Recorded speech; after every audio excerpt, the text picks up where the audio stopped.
آقا چه اتفاقی افتاده اینجا؟ همه رو کشتن. غیرتو بزنه چه مردم. خیلی خوب شد که بچه ای ما زنده. این که مال کلت کمری برچا. این مدل کلا قدیمی تره. اکثرا دست نیروهای اطلاعاتی بود. یعنی چی آقا؟ تنها سرنخی که داریم همین اسلحه‌ای که بعد 20 سال باشه بود.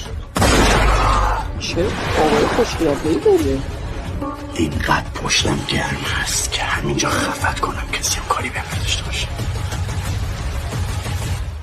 هستم.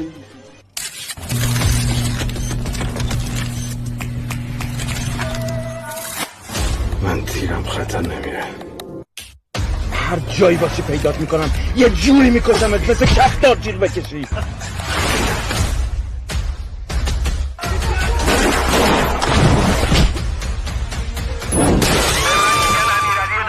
چه غلطی میکنی وسط زندگی من؟ ساکت! سکوت!